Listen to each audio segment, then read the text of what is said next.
What if you could launch a tech company with no funding, no co-founder, and no previous coding experience? Today's guest didn't wait for the perfect conditions. He built them. John Robinson Jr. is the founder of Joy Plus, a growing coaching platform with over 10,000 users, helping people find the support to thrive. John's resilience and ability to create collaborative relationships has made Joy Plus very profitable, and he's done so without any outside capital.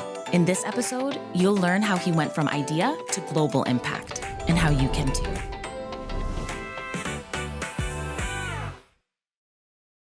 Thank you for joining us today. It is such a pleasure to have you here on the Other Canada podcast. It is my pleasure. I'm excited. I know we're going to have fun, so let's do this. Definitely. I'm going to jump right in, as we do here on the Other Canada podcast. I want to know a little bit more about your purpose. You know, there's a clear through line throughout your entire journey that the audience is going to get to learn about. What is the mission that you're on, and why is it important for Joy Plus? I don't want to be morbid. I'm all about joy. But have you ever gone to a funeral? And of course, funerals are sad, and they are moments of reflection. And sometimes you listen to what people are saying about the person that has passed, or even listening to their eulogy. And I've been to a couple of funerals, unfortunately, and it did make me wonder, what is the eulogy going to be of me, right? What are the people going to say? What is my purpose in life? And if I had to simplify it, I would say my purpose is to empower others. Wrote a book about it, created a platform to do just that. But ultimately, people are not going to remember what you said to them or what you've written. They're going to remember how you made them feel. Absolutely. And if you could just make people feel like they are empowered to follow their purpose, then I feel like I would have achieved mine. Beautiful. That's absolutely, it's powerful and it's very real. I get what you're saying about it possibly sounding morbid, Right? but really it's the gut check that we all need to have every single day, right? Fully agree. 100%. So Joy Plus, Yes. I'm going to tell you guys something. John Robinson Jr. is humble. He is not going to want to share with you the fullness of the vision, but we're going to pull it out of you today. Okay? Okay. We want to hear everything. Let's start from the moment that you decided that you wanted to build a platform and launch a tech company without any previous technical experience, no coding experience. Tell us about that moment. The impetus began with a book I wrote.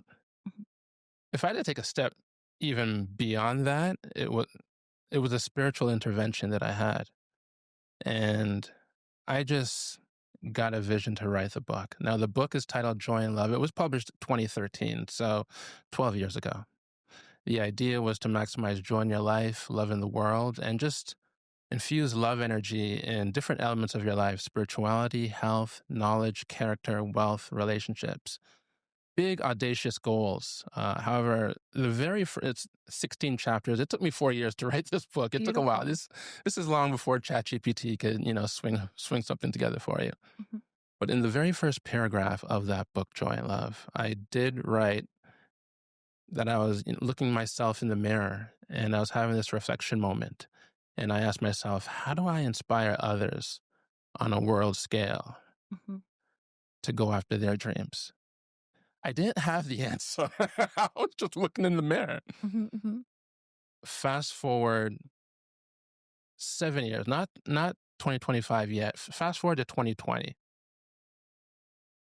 A couple of major events happened in 2020. There was COVID. And then there was also the social uprising and the murder of George Floyd. Yeah. That definitely broke something in me, but it also lit a fire. Even though George Floyd happened in Minneapolis, it was American, but it was felt across the globe, as you know. There was a procession in Toronto, a Black Lives Matter procession with over 2,000 people I was living downtown at the time. It wasn't too far away from my condo. So I joined the procession, but even joining the procession wasn't good enough for me. I found myself to the front of the procession. Beautiful. I'm at the front, and that still wasn't good enough for me. I said, you know what, pass me this megaphone. And they did.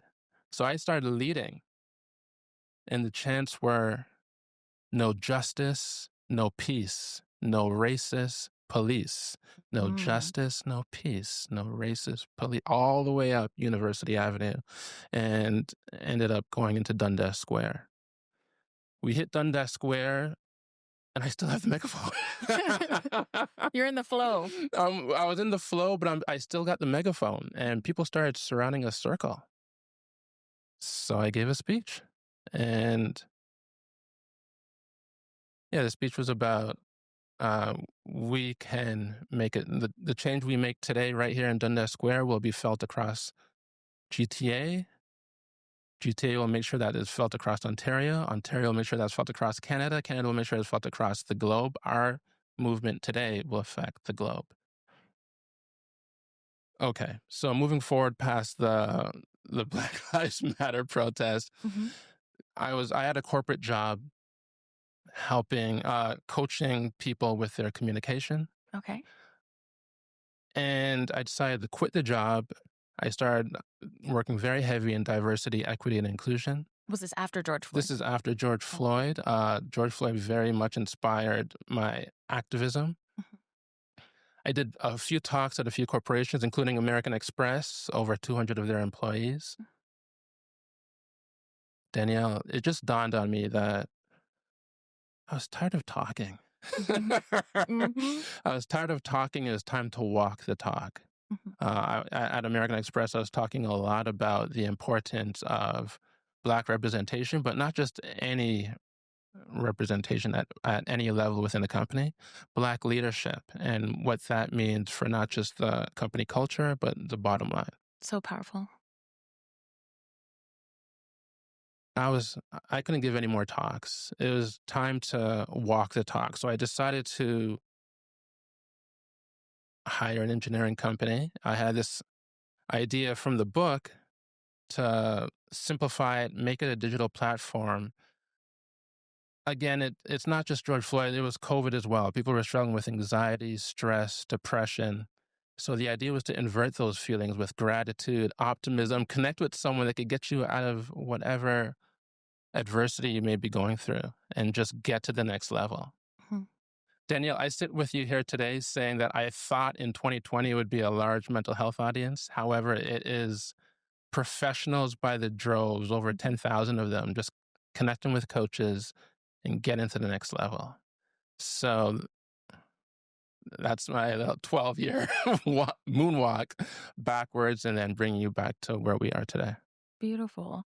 So you said, okay, I love this concept of I don't want to just talk the talk. I want to walk. I want to act. I want to move forward. And then you said, okay, I'm going to build a platform. That moment of saying, I'm going to build a platform as an idea to now having over 10,000 users globally. What do you think were some of the key things that you did that helped you to get from idea to reality? Because there's real people who are being, affected and supported by the coaches on your app. So how did you turn that into a reality? Yeah, there's two different levels. One is sort of the mental level. At first, when you go from idea to saying that you're going to do this to actually executing is quite the journey. And there's things that I've learned along the way. If anyone out there that is an entrepreneur that has an idea and is about to execute, you may come across some of these things as well. One, the people that are they're closest to you, your most special confidants. I'm talking about your sibling, your mother, your best friend. Yeah. Sometimes they will say, you know what? Yeah, this sounds like it's great. And then when you take one step at a time and you actually start to do it, you start walking the talk, they're going to find out that, whoa, you're serious. Yeah. I had of course, my sphere of influence, they love me, I love them. They don't mean, and they don't have any bad intentions. My best friend was like, maybe you should take a job at, Harry Rosen at the same time, sell clothes. My brother's sending me job descriptions at TTC. He's like, yeah, maybe you should do this on the side too. And my mother was Why? what happens is they're scared it might not work, and they don't want their loved one to fall on their face. Yep. So they're trying to give you safety nets just in case. But I'm a firm believer that if you're focused on plan B, that means you weren't that serious about plan A. And I was dead serious about plan A. I saved money and I went for it, and I wasn't doing anything else. Joy Plus was it. So there's that. And to be honest with you, sometimes it never really goes away. I'm doing great now, but my mother, of course, there's always room for improvement. But just a month ago, my mother's like, have you ever thought about being a politician? I'm like, Mom, no, I'm a tech founder. I'm not a politician. So you're always going to have to deal with things like that, not just within your own sphere of influence, but I've had to deal with doubters throughout the entire journey. It's been 4 years now, so the doubters will never go away. But what you want to do, what I've done, is just use that as motivation. I'm sure we'll get even deeper, but it did give me sort of a chip on my shoulder, and it just motivates me to prove the doubters wrong. I love that. And that's kind of a through line of what we've heard from the other business leaders that we're speaking with, is this concept of proving the doubters wrong and really being laser focused. And the thing is, when you're focused, what I find is focus isn't just about doing busy work. It's about doing the right type of work. How did you define what the path was in order to actually drive conversion? Because there's one thing to say, okay, I'm going to build this app. It's another thing to actually get users on the app. And you have both coaches and the actual like individuals who are mainly business professionals, right? Who have a high standard of what they're looking for from an app, who are users. So tell me a little bit about that journey. In terms of generating users, the first 100 is just reaching out to everyone in my network. Instagram, Facebook, LinkedIn. Hey, just launched, here's the link. Download it. Let me know what you think. Yeah.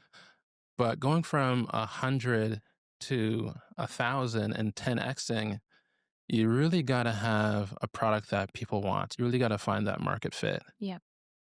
And then here's the nugget from going from 1,000 to 10,000. The platform has got to be shareable organically. And sometimes the user that is sharing it with their friends and family, sometimes there's got to be sort of a selfish reason to share it. Either you get some kind of discount, rebate, some kind of points if you're gamifying your platform. Yeah. But for example, PayPal, Peter Thiel, when he first launched his first 90 days, he was paying people $20 a user. He was buying, Oh, wow. he was sending them money to download and use PayPal. I'm not buying users. I haven't gone that route. But scaling, you got to find a way, whatever is unique to your platform and your mission, for users to want to share it with their friends and family and why it benefits them. Yep. And so when you talk about product market fit, it really is, to your point, the audience says, yes, I want this. And organic growth, meaning that they actually go and share it with other people, is such a big leap, right?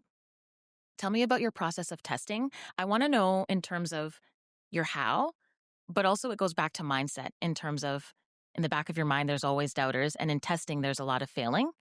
So can you talk a little bit about the process of testing?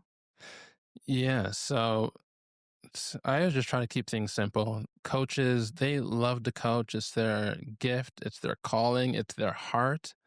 They don't always love marketing or advertising or social media, or don't want to come across salesy or gimmicky, or asking friends for referrals too often. If they can just use a marketing platform or a marketing engine that could do that for them while they coach, then that'd be the best case scenario for them.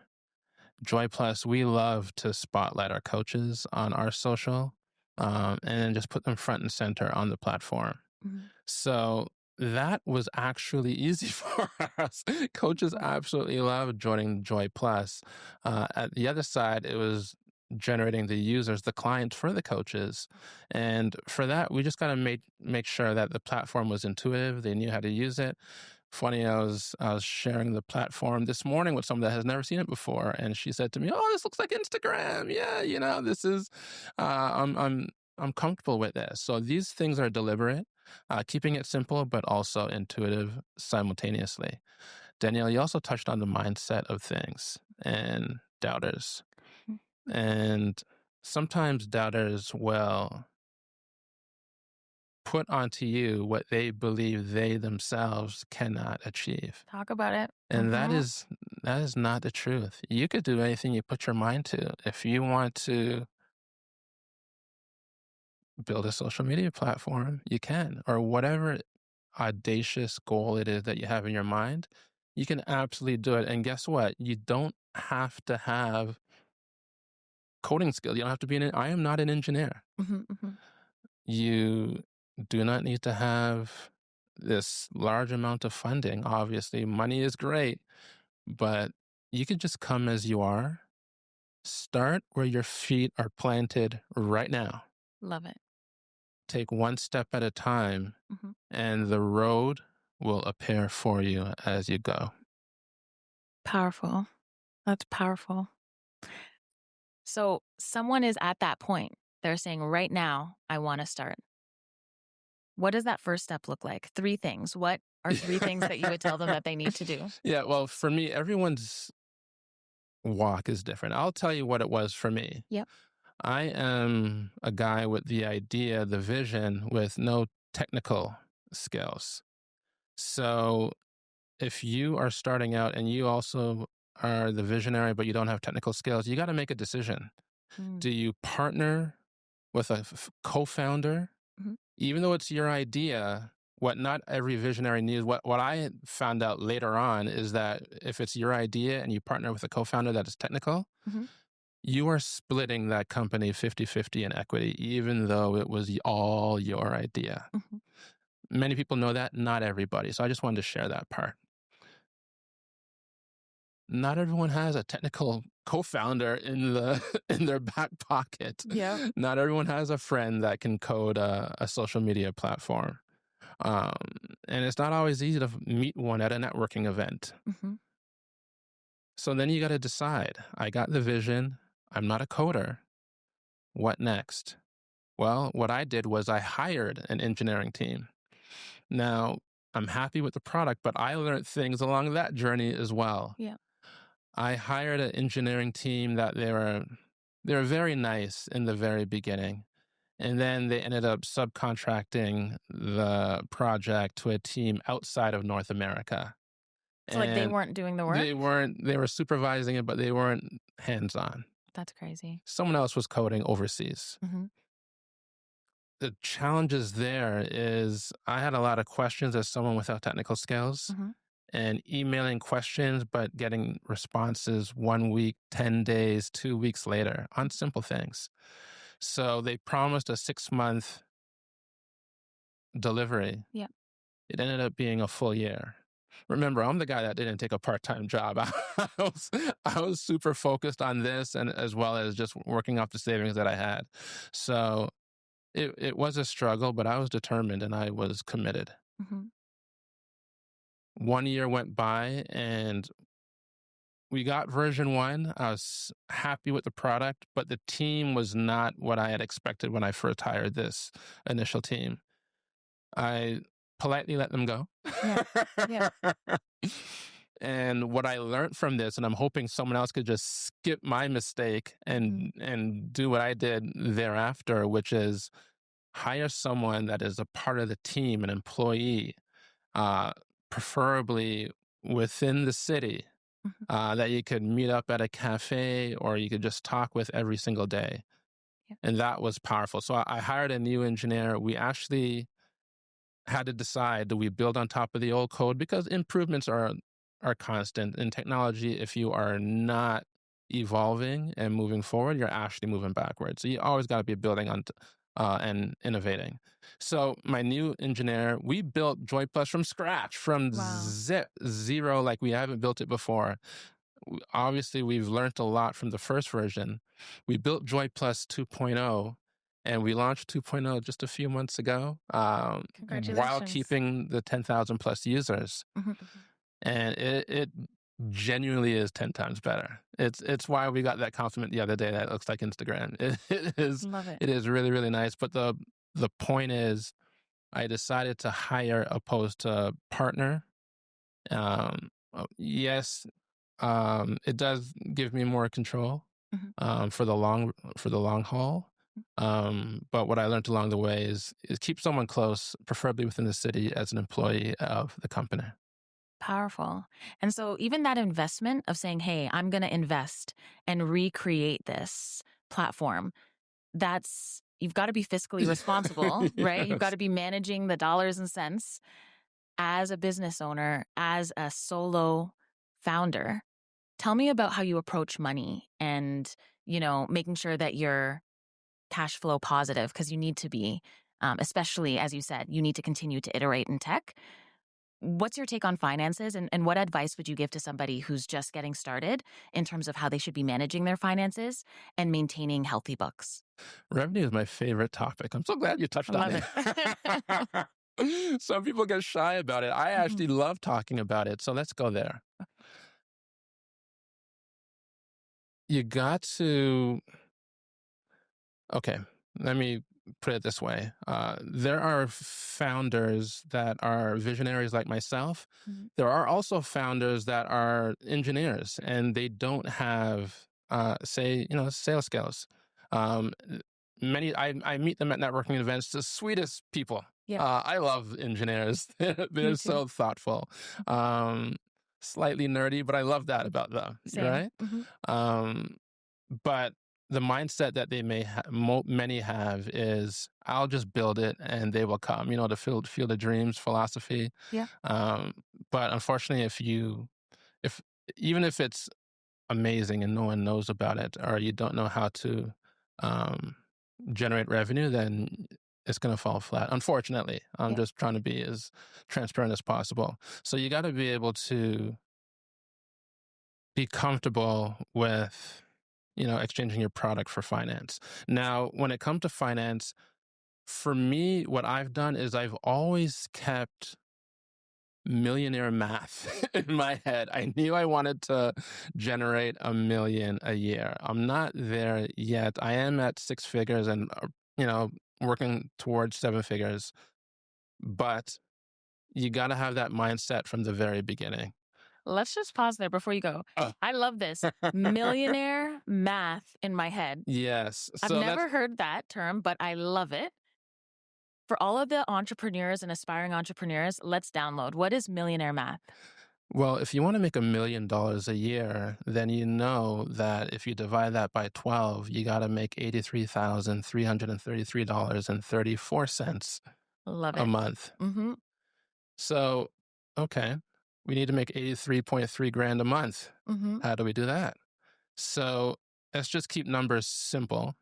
Of course, there's a number of ways. However, let's just say we want, if you have an app and you're looking for subscribers, then 1,000 subscribers per month, 1,000 divided by 83.3 thousand, that's $83. Your subscribers got to pay $83.34 per month, and you need 1,000 of them.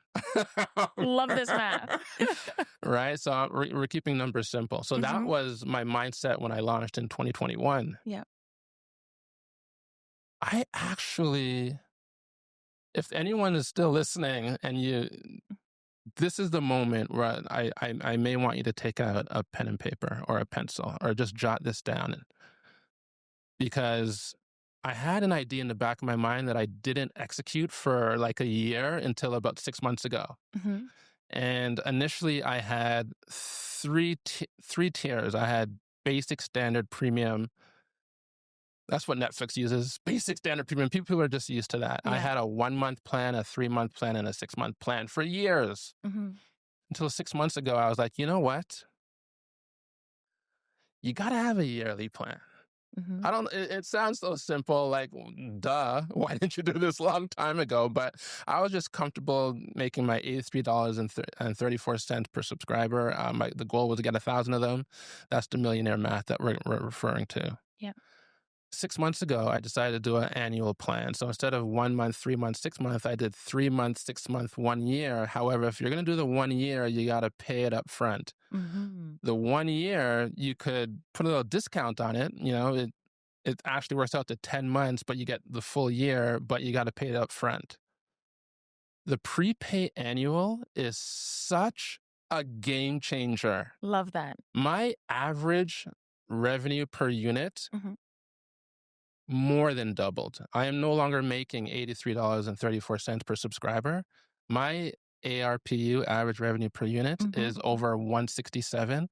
Instead of 1,000 subscribers, I now only need 500 subscribers. Cash flow goes way up because you're getting a full year and there's a discount on it. So do what you need to do, color it red, put a gold sticker on it, make it look pretty. Yes. And when I tell you half of my customers that subscribe, they choose premium. Mm-hmm. It's almost like it's 50%. And all that changed was the way that you were thinking about the user psychology. Thank you. So revenue goes up, cash flow goes way up. And now you could start doing other things. For me, I hired, putting more money into marketing, and more growth is to happen. But if anyone is out there and you're going to focus on pricing, please know that it's normal to feel a little bit of imposter syndrome. Everyone feels it. Yeah. Everyone's like, whew, how do I put a number on my value? And sometimes I speak to coaches about this all the time. Sometimes it's PhDs, it's lawyers. These are people that have all the certificates. They are smart, very intelligent people. They are not comfortable putting a price on their service. And that goes from, it doesn't matter what you do. It could be coaching. You could be a videographer. And sometimes you could do the most excellent work, and sometimes you may not be comfortable charging what you're worth. Yeah. I say charge exactly what you're worth. People will be absolutely willing to pay you. And you just need to be confident in yourself. Beautiful. I look so those were some gems. The millionaire math. I don't know if that's actually coined, but if it's not coined, you should definitely coin that. Let's coin it together. Millionaire math. And it's so important, and you said something else. You said you're comfortable talking about revenue. Yeah, absolutely. I think what happens, especially in the tech industry, is, and I want to make sure that this doesn't come across the wrong way. Many tech founders, and I love this for them, but they will do lots of pitch competitions, and which is great. Pitch competitions is amazing. Who doesn't want to win money? But what I've noticed in the community is they would just go from pitch competition to pitch competition to pitch competition to pitch competition, and then incubator to incubator to incubator. At some point, all those things are great. They're great resources, and I'm glad you're getting funding out of it. But at some point, you got to face the customer. Yeah. No matter how much money you raise or how much venture capital you've secured, you're going to have to figure out how to sell your product. Why not learn that on day one? So true. And so how did you learn that? Let's take a step back, because you do have a strong sales background. And I want to hear what you would say to the entrepreneur who's exploring getting into entrepreneurship and is a little bit nervous about the sales portion. Yeah, you know what? It really is about connection. I mentioned something at the very top of the podcast, but someone that thinks that they're a good salesperson thinks that they're good because they could rattle off features and benefits. And they're like, oh, I'm good. Did you hear I riddled that off? Yeah. You go from good to great when it's not even about you riddling off features and benefits. It's really about you listening to what your customers' needs are. We talked about product market fit. You got to be able to listen, see exactly what it is they need, being able to fit that, but it's not even about having like a savvy close. It's really about letting them know how they're going to feel with this product, or how they feel working with you. It's really about feelings. It is. And if they feel empowered, if they feel like they could run through a brick wall with your product, they will be your raving fan, and they'll bring all their friends. What's kind of interesting, and I clued in, you said, you re-platformed and you were able to keep the 10,000 users. And that's only happening if they're actually finding value from your service. And what I'm realizing now is that there's not just the user experience, but they're also having emotional certainty when they purchase, your product, which is amazing. Tell me a little bit about... Time out. Emotional certainty? You got to coin that. That's fine. I think that already exists. I'm not sure if it already exists. You said it better than me, and that is exactly what it is. Yes. It's like where people are feeling emotionally connected, and like you said, it's the key in terms of when people are buying. Speaking of emotions and feelings and identity, tell me a little bit about what it means to be a Black founder in the tech space. Because already, tech is a new frontier in so many ways. It's the wild, wild west, right? And then I think being non-technical in that space is another layer. And then being a Black man in that space. Can you share a little bit about your journey? And for other aspiring Black tech founders, what are some things that you would share with them that you've learned along the way? My journey in tech began with a company I was working with. It's called TOC, Tech Education Company. We are integrating technology in the universities. So think all the top universities from U of T to Harvard and everything in between. We're in about 1,000 universities across North America. And when TOC hired me, there was about 300-ish employees. I stayed with them for 2 years, and when I decided to leave, there was over 400 employees. So I saw what scale looks like. Yeah. But simultaneously, I also saw what lack of representation looks like. When I was leaving TOC with 400-ish employees, I'll be considered, I was one of about 5 Black employees. Wow. And that's a small number. It is. What is that, 1%-ish? Yeah. So I'm super grateful for the experience, because I learned a lot about software as a service and how to sell it. Yeah. But at a certain point, I said, you know what? I think I got it, and I'm ready to do my own thing. Now, being a Black founder is also an experience of itself. I was fortunate enough to Ryerson, now called Metropolitan University. They had the Black Innovation Program. I joined it, super thankful for that experience. But I remember one person in the program said, "John, I'm happy for you. I like your idea, but you can't do this without a co-founder." So it was another doubter at the incubator level. And I was like, well, here we go again. I'm going to show you that I can. Right? And then there's, speaking of Black founders, well, in tech, less than 7% of Black employees are Black. When it comes to the stock exchange, there's 5,000 companies in the stock exchange. There are there's about 7 Black-owned companies. Wow. that have gone public. That is also less than 1%. So you just think about, you really got to believe in yourself and obviously there are successful people. We just need more. Yeah. We just need to see it. And because what it also does, it just gives other people permission to say, if he can do it, if she can do it, then I can do it too. I love that. And I just want to share in our pre-interview, one of the main things John wanted everyone to know is that if he can do it, you can do it. And I love that as a legacy and as, a dream for you. And I want to touch on that a little bit. When you think about legacy, you have a beautiful wife and beautiful twins. What is your wish for your legacy to be? You're going to make me tear up. Thank you. Yeah, I have, it's actually my wife's birthday today, so shout out to her. Happy birthday. Yeah, and I have twin 9-month-old daughters. Yeah. And they make me melt. I'm gonna get mushy on this podcast.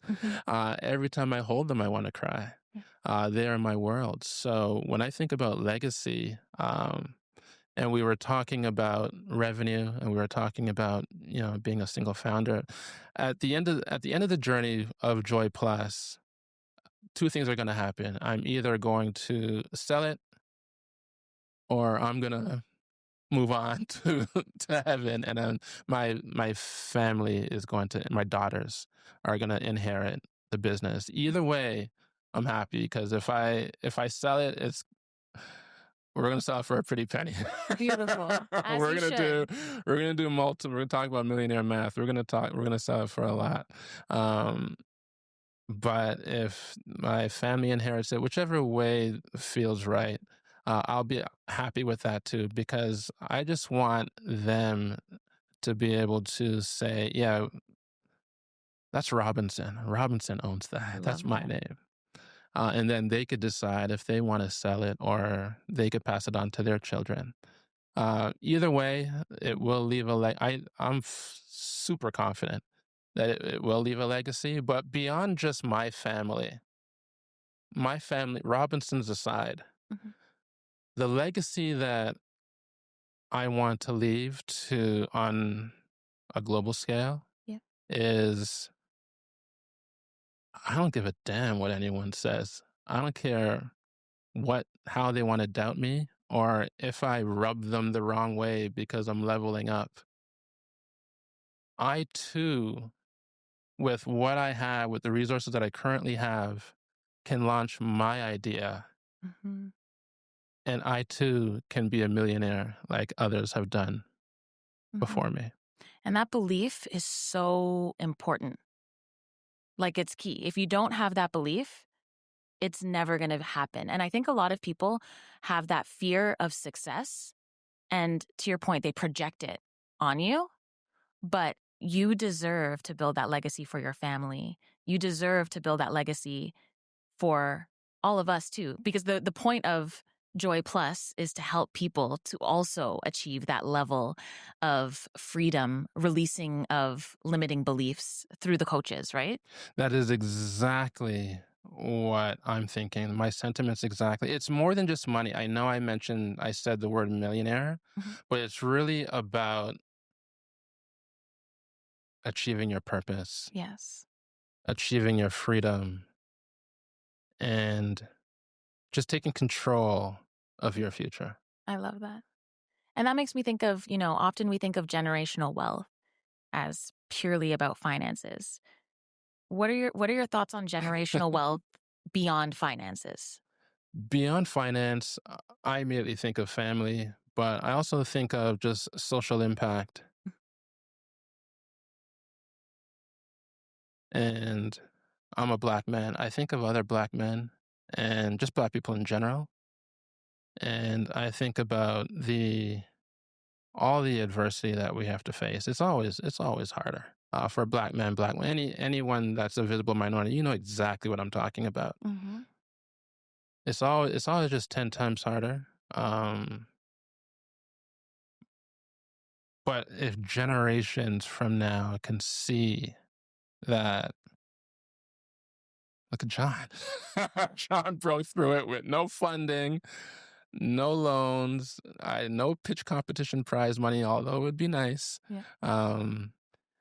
No co-founder. He just had a vision and ignored the doubters and executed. I love that. And I'm leaving this conversation so inspired. Just the frequency, the energy of that is where we need to stay. especially for us entrepreneurs who have a vision and want to make it come to life. It takes so much. Is there anything else that you would want to share with the audience before we close today?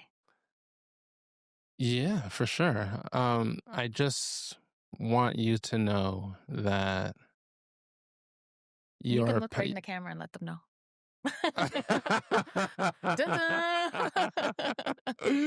you are powerful beyond measure. You could do anything you put your mind to. It doesn't matter what it is. You've heard this message before, but you're looking right into my eyes, and I'm telling you that the grit that I know you have, that's the same grit that I'm using. And having ideas, great, but then you just got to have everyday discipline, everyday routine, and execute that. And if you get a chance, download Joy Plus. I love that. We're available in the Apple App Store and the Google Play Store. I love that. I just think of, I'm reading a book from an author. Her name's Priscilla. And she says it's about grit, grace, and gumption. You just have to be badass and just get it done. And that's what I'm leaving this conversation with. Thank you so much for being so vulnerable, so open. A lot of people wouldn't share the math that they're using to build. So thank you for giving us the zeros and ones to break through. And yeah, just keep being Neo in the Matrix and getting it done. Thank you so much. Thank you. I thoroughly enjoy this. Thank you so much, Danielle. Awesome. So you can find Joy Plus in the App Store. And really, it's an opportunity for you to maximize all of your joy and love. And I want to thank you for, sharing your story here. And you can connect with us here at the Other Canada podcast. See you next time.